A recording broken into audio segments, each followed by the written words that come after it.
Parenting Conservation Series. This is Miss Josie, Mr.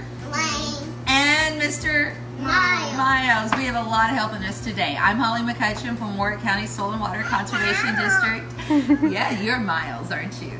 And so I have lots of helpers this week. This week we are talking about soils. How many of you guys like to play in soil? Or as you call it, dirt, right?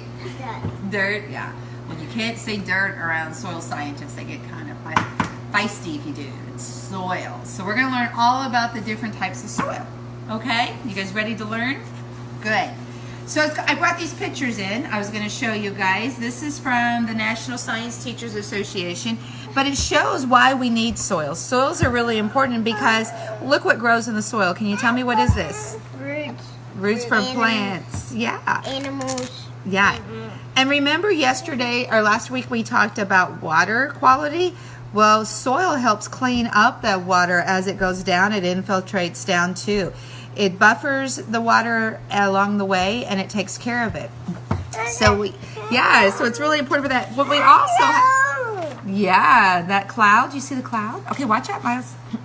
And so the other thing, soil is with the ecosystem, we have to have soils. Look at all the things that live in the soil. Did you know all those things live in there?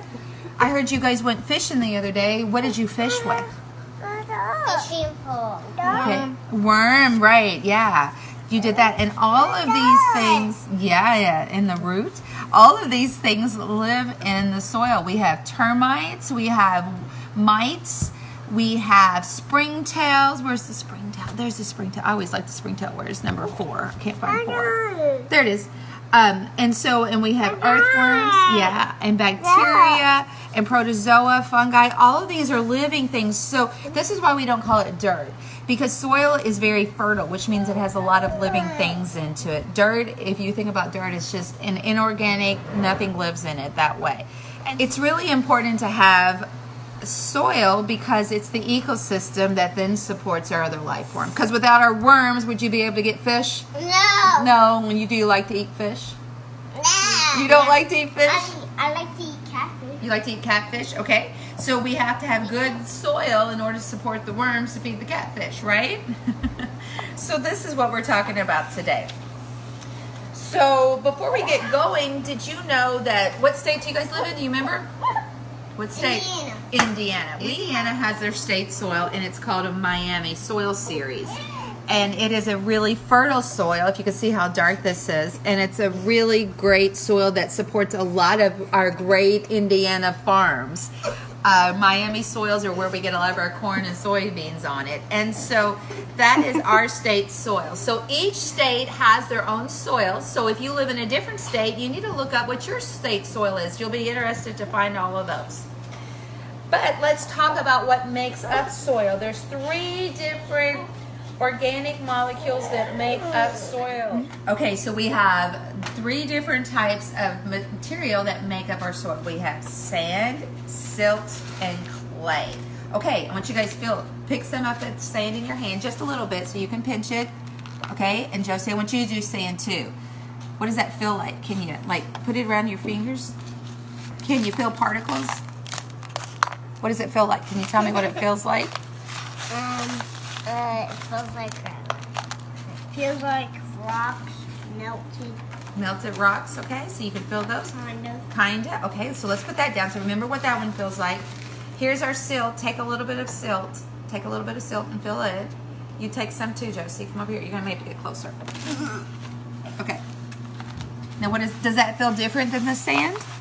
How does it feel different? Can you tell me what it feels different? Because that's all like melted rocks, because the color and this feels like dry dirt. Okay. Have you ever felt flour before, or baby powder? No. Does it kind of feel like flour? Some people say it feels like flour. It's real soft, isn't it? Isn't it soft? Do you think it's soft, Josie, compared to the sand? Okay. All right, let's dump that one there. And then our last one then is our clay. Take some clay and fill that one.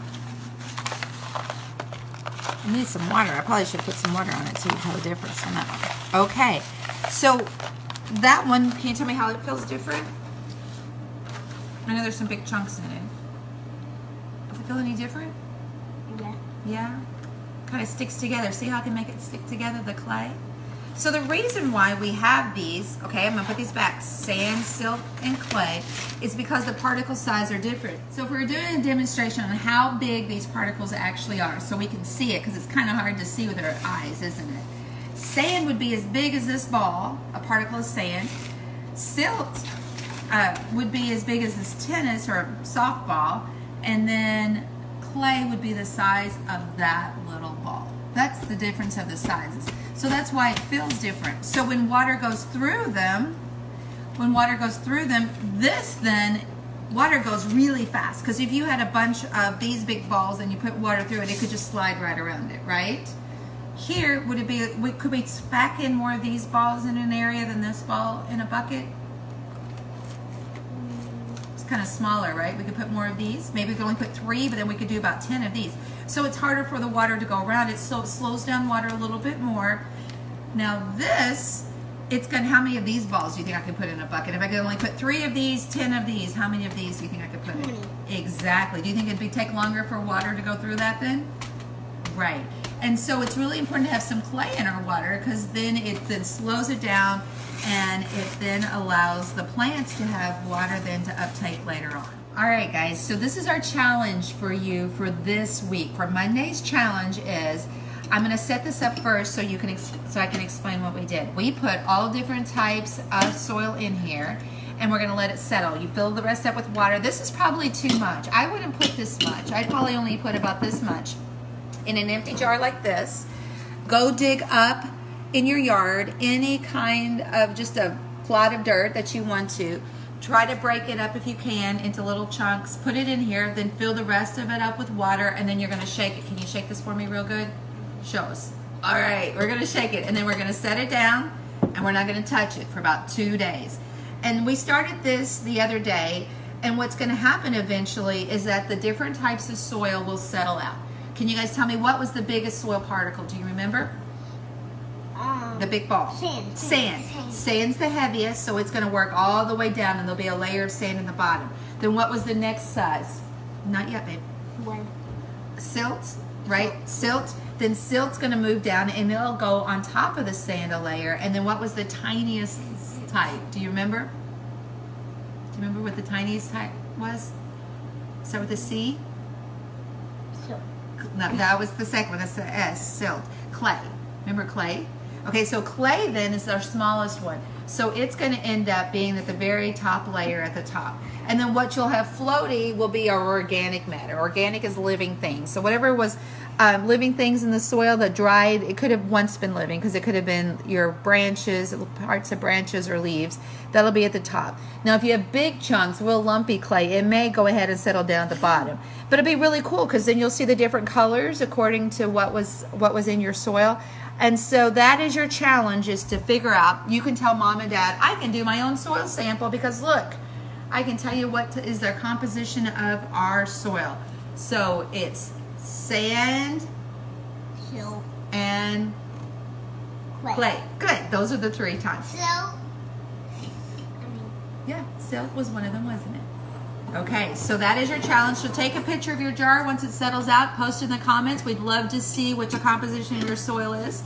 And if you're interested, Warwick County Soil and Water Conservation District, we can do soil sampling for you also, so you can find out what type of soil you actually have in your yard. Okay, so it's been a few hours that our jar has just set with the soil that we mixed in it, and it settled out pretty nicely. So at the bottom you can see our sand right here, and you can kind of see a line through there. And then we get up, and you can't really tell much of a difference in this jar between the silt and the clay. It kind of blended together a little bit, but you can definitely tell the organic matter on the top, and then some floating up here as well. And the water is fairly clear. If you guys remember what it looked like when we mixed it up, it all looked solid brown. So it's really neat to take a look at it now and see how it all settled out. Josie and Lane, can you all say bye for Monday? And we'll see you guys tomorrow. Bye.